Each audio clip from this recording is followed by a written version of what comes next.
So hello, I'm Donovan. I'm a first year at Bates College, and I will be conducting an oral history of COVID in collaboration with the Lewiston Public Library. Today I have with me the Lewiston Youth Programs Coordinator from Root Cellar. She worked there for the last 6 years, working in mentoring, mission trips, and the Super Summer program. Could you please introduce yourself? Absolutely, sure. So yes, my name is Alyssa Morgosh. I graduated from Bates in 2015, had been volunteering at the Root Cellar since 2012, and really enjoyed my volunteer work during my time as a student and continued to volunteer after graduating, primarily in working with children, but have since expanded my role at the Root Cellar in addition to running the youth mentorship programs for kids and teens. I also teach adult English language classes and help with some of the food security programming that we have here. So the Root Cellar, in essence, is just to love our neighbor as herself. And so it's a matter of identifying needs in the neighborhood together and working in a way to meet those needs. So we engage and equip and empower our neighbors, hope for a healthier and more beautiful neighborhood. Awesome. Okay, so my first question for you is, how has COVID affected your work and the population you work with? Sure. Yeah. So COVID has had obviously a significant impact on everyone around the world, but specifically in the Tree Street neighborhood of Lewiston, which is the population that we primarily serve here at the Root Cellar. There is a very young population. It's actually some of the, in addition to being the most impoverished census tracts in the state, it's also some of the youngest census tracts in the state. And so children were tremendously impacted by the school shutdowns, specifically in Lewiston Public School District, when there was no return to learning for the rest of the school year after March 15th and the schools shutting down. So that is one, I'd say, of the biggest determining factors in how the neighborhood was impacted, that the many children were impacted by being out of school, which I could get into, has a huge emotional impact. Uh-oh. Yeah. Okay, sorry. I'm back. Okay. Definitely an emotional impact on the children who, when they were at school on Friday, I believe it's Friday, March 14th, or Friday the 13th, they did not know that they would not be returning to school on Monday, and then only found out on Sunday. And so our neighborhood has many kids who've experienced a lot of trauma and relationships that have ended, or a lot of leaving in their lives, and the relationships with their teachers and their support system and their counselors at school ended very abruptly. So it's a very difficult time emotionally for our kids, and they rely on a lot of peer-to-peer relationships. So living in isolation in their homes during quarantine is very challenging for the kids and teens. Obviously, a huge adjustment for parents and for adults in the neighborhood just to have the children around being one thing. So as tensions rise from so many people living so close together and spending so much time in the home during quarantine, that was difficult, and there was just a great level of stress. But I would say that the structures in place to support our neighborhood, particularly in the realm of food, responded very well and very rapidly. And we actually, one thing that we really witnessed, so as soon as COVID hit, we changed the way that our emergency food pantry works, both to cover social distancing and safety for the virus, but also instead of accessing it just once a month, people could come once a week, and we were giving significantly more food. There seemed to be tons of food available through Good Shepherd Food Bank, and we were getting that out to the neighborhood, and also saw a lot of people from beyond the downtown Lewiston neighborhood accessing our food pantry, and we allowed people from all of the neighboring cities as well to come during the crisis. Yeah, you could ask more questions. I'll Yeah. just I know you kind of touched on this, but how has your organization like adapted or changed to as a result of COVID? Yeah, so we very much saw our role as filling the gaps. So even from the very first day, so the schools made a decision to shut down on Sunday, um, and that was like March 16th, I think. And then we we were in touch with them that very day and became a safe feeding site, like a nutrition site Mm. for the public school district. So the school continued to provide meals through their nutrition department.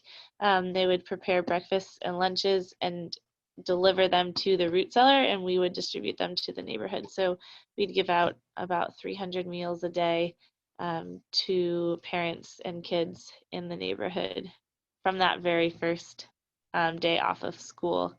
And also from that first day, wow, these kids are going to be at home and what are they doing? Right. So we made educational packets, math and reading and writing, grade level from pre-K all the way through 12th, and then also adult learning because our English classes also shut down in our adult learning program, as well as Lewiston Adult Ed. So yeah, for all of the children and youth and adults, we were providing at-home learning, and the kids would get a different packet every single day based on their grade level and bring it in.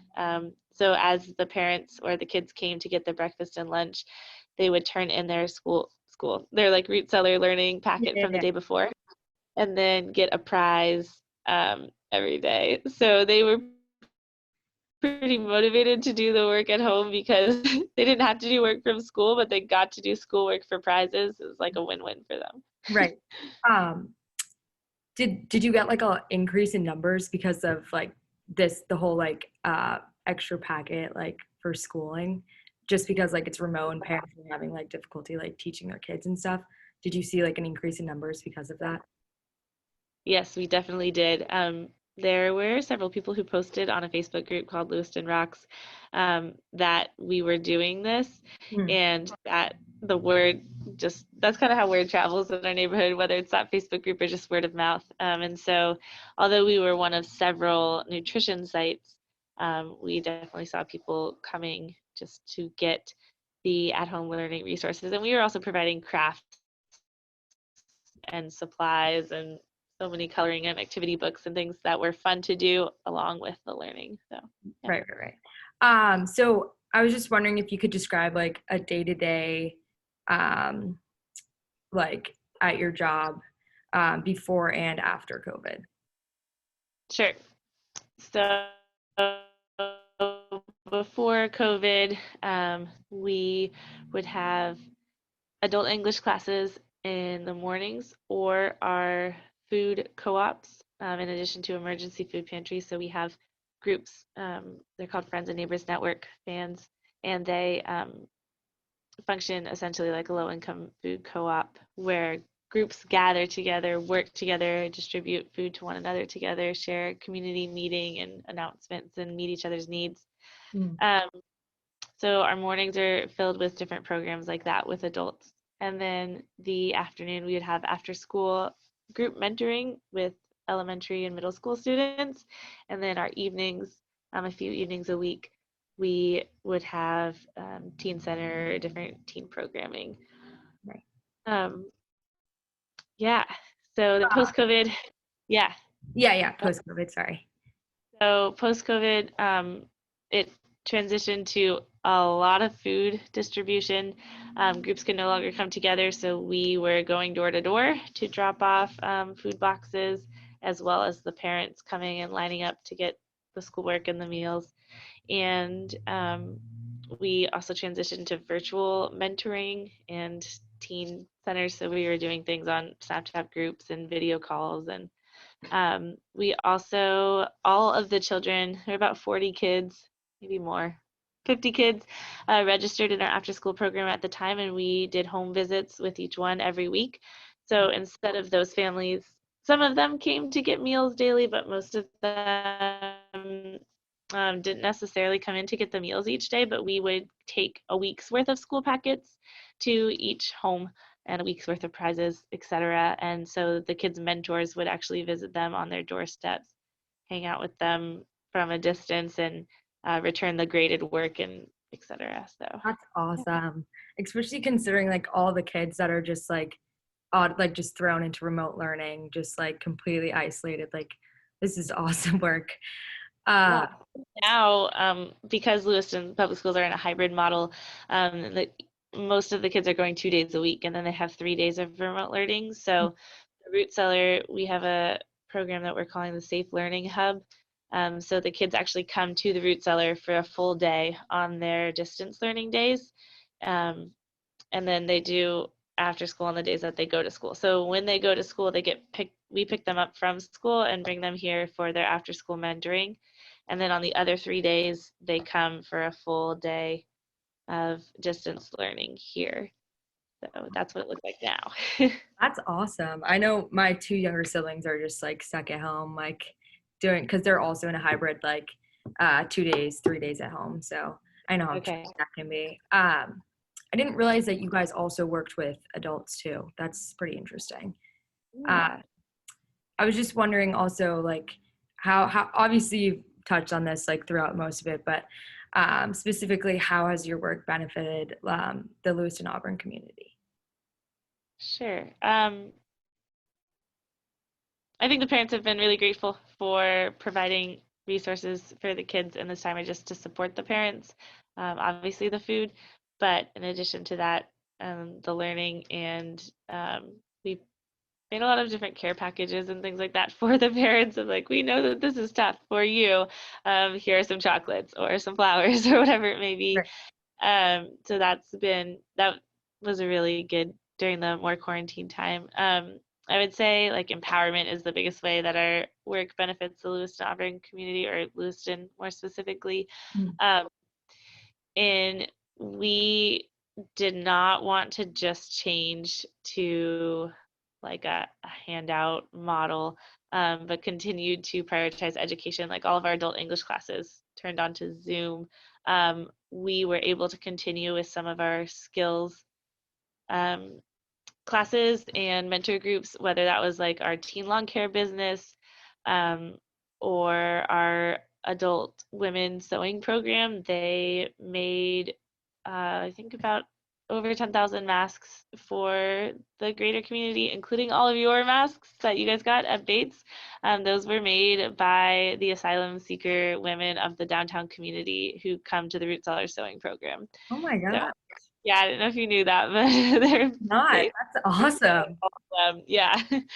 Um, yeah, we the retailer got a contract with Rogueware, and so we were able to hire the women from our sewing program. Very Wow. cool. Those are really nice too. I'm impressed. Yeah, they did great. Um, so yeah, we just continue to hopefully empower our neighbors to provide for their families, and yeah. Um, did you guys ever like do any like outreach with parents specifically, like helping with like how to teach their kids or anything, or just solely the packets? So they did not have any required learning in all of Lewiston Public School District Oh, okay. from March till the end of last year. Right. Yeah, they just adjusted graduation requirements and things like that. Um, so yeah, that was our primary support. And then like some of the students' parents are also our students. So right now we are doing hybrid learning for adults. Some of it is online and some of it's in person, but we actually have like moms coming with their kids now to the Root Cellar. We used to provide childcare for the very young ones during adult classes, but now with the Safe Learning Hub going on at the same time. Like the parents and the kids will come and the mom will go to their class and the kids will go to Safe Learning Hub. So. Oh, gotcha. Okay, this is like a change of topic, but I was just wondering if you could talk about the food insecurity problem in Lewiston and how the Root Cellar is addressing that issue. Yes, so food insecurity is a big problem in our neighborhood overall. Actually, as a neighborhood, responded extremely well during COVID, and there's been more food available to this neighborhood than ever, and more food distributed to the neighborhood than ever. There's actually an abundance right now. So it's certainly a problem overall and I want to be clear just in what food insecurity is.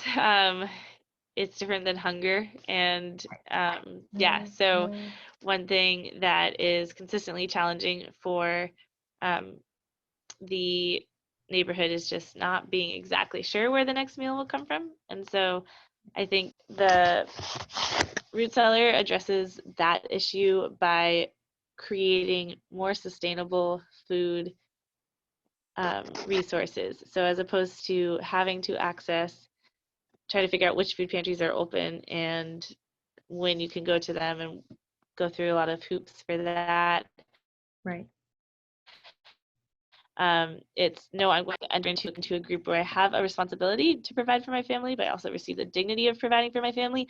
And I know that every 2 weeks I will pay my membership fee, and I will work to provide in my group, and I will go home with enough food to be about half my family's food supply for the next 2 weeks until I come and meet again. And it's like a regularly scheduled, reliable food source. It's one thing that we do. Yeah. I'm so impressed that the like food available was like so higher. Like that's incredible. Yeah, definitely. A lot of companies did great in responding to the needs. Due to restaurant shutdowns and things like that, there ended up being just crazy surplus of different items. And yeah, the Good Shepherd Food Bank, which is the food bank for the entire state of Maine, and they're located right in Auburn, which is really helpful. Did a phenomenal job. So, yeah. Um, uh, and then my last question is, so how do you guys like reach out or engage with like the youth to make them like interested in getting involved? Sure. Word of mouth is the biggest way. So today we've had tons of teens stop in our door and they're just checking in because our location is kind of right in the gateway to the neighborhood, so to the Tree Street neighborhood. So like when kids are walking to school or with the new Connors Elementary School driving on their bus route back, like you'd pass the Root Cellar. Mm. So most of the neighbors are familiar with the Root Cellar, and the youth just stop in. They want jobs if they're teens, so they go into one of our stipended mentor programs, or they just want to hang out, or yeah, they're kids who want to go on tons of field trips, and it's mostly word of mouth, and we don't find ourselves having to do extensive outreach for people to be engaged with what's happening here. The location is key, and it's a highly pedestrian neighborhood, so people just walk in, walk up. We distribute flyers sometimes on the kids' bus routes, the bus routes that like service the downtown neighborhood Mm. when we have different like sign up opportunities for programs. But that's about it in terms of reaching out directly to families. We also receive a lot of referrals. So case managers are familiar with the different programs that we have. Also, the schools are. So we partner with the school system as well as other nonprofits in the neighborhood, but the school system extensively, and the administration of Lewiston Public Schools, like I've asked them to identify kids who are slipping through the cracks on their distance learning days, Right. not attending or not completing their work assignments. And so, and I and just ask them to send them to us, basically, and they have been. So that's been working well. Awesome. Well, that's it for my questions. Thanks so much for like taking time out of your day to do this. Like, really appreciate it, and it was great to get to know like more about the Root Cellar and the incredible work that it's done during COVID, especially. So thank you for that. You're welcome. Yeah. We have set them up to do tutoring in addition to like coming to class here. So they're doing additional conversation with Bates students via Zoom. And then we have other Bates students who have worked out the opportunity to be able to come off campus for like a socially distanced help with our youth programming as well. So yeah. Awesome. Well, thank you. And hopefully I'll see you